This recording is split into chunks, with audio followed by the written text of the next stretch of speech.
देखिए, मैं समझती हूँ भारत एक बड़ा संस्कारवान देश रहा है।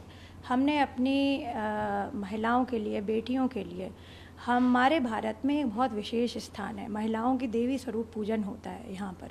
और इस प्रकार की जो मैं समझती हूँ डेरोगेटरी रिमार्क्स हैं जो प्रोफेसर साहब ने कहे हैं, मुझे नहीं लगता है कि किसी भी तरीके से ऐसे देश की बेटी के लिए उनको इस प्रकार का कास्ट की उनकी विवेचना करने की कोई आवश्यकता नहीं थी, बिल्कुल नहीं थी। अब छोलिया हो या लोबिया, सफेद चने या काले चने, सब कुछ मजेदार बने।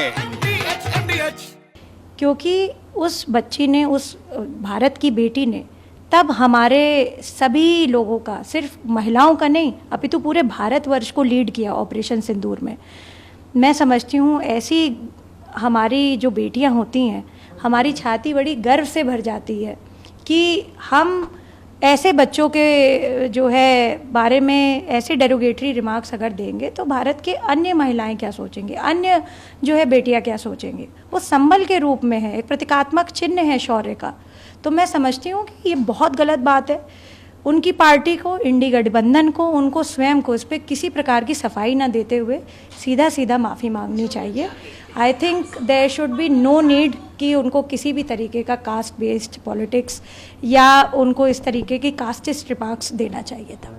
लेकिन जिस तरीके से कर बात यादव की, वो ट्वीट करते हैं और ट्वीट करके वो कहते हैं कि मेरे बयान को गलत तरीके से बताया गया। वो योगी आदित्यनाथ पर हमला बोलते हैं। वो कहते हैं कि वहाँ जहाँ उत्तर प्रदेश में जाति धर्म और इस तरह की चीज़ों को लेकर लड़ाई होती है, क्रिटिसाइज होता है, वो आज चीज़ों को लेकर गलत तरीके से बयानबाजी, मेरे बयान को गलत तरीके से पहले भी इंडी गठबंधन की बहुत सारी पार्टियां, बहुत सारे उनके वरिष्ठ लोग बहुत सारे गलत बयानों के दे चुके हैं।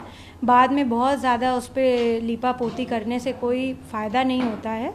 और मैं समझती हूँ कि भारत में जिस प्रकार के संस्कार हैं, देश देखिए बहुत समझदार हैं। हम 21वीं शताब्दी के भारत के निवासी हैं। हमारे पास आजकल सब कुछ सोशल मीडिया पे झटपट तरीके से आता है। आज जो हम सोचते थे पहले कि तार भेजा है, लेटर भेजा है, वो आप जो है 1 सेकंड में भी नहीं, मुझे लगता है माइक्रो सेकंड्स में व्हाट्सएप पहुंचता है।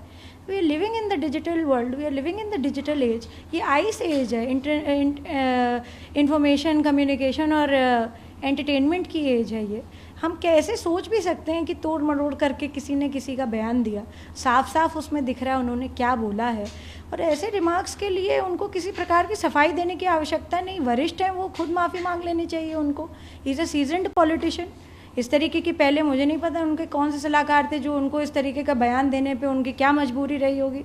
और अगर रही है तो भाई उसको अमेंड करने के लिए कोई छोटा नहीं होता गलती मानने के लिए। कभी अपनी गलती मानने से वो व्यक्ति का बड़प्पन नहीं दिखता है। उनको माफ़ी मांगनी चाहिए। और ऐसे देश की बेटी के बारे में बोलना जिसने इतने विपरीतार्थ समय में जो है लीड किया ऑपरेशन सिंदूर, ये कैसे आप बोल सकते हैं? मतलब ये तो बड़ा हतप्रभ कर देने वाला सिचुएशन है। और देश के पार्लियामेंट के एक आप सदन के मेंबर हैं, आप अगर इस तरीके की बात करेंगे देश की बच्चियों के लिए, देश की बेटियों के लिए, क्या सोचेगा देश?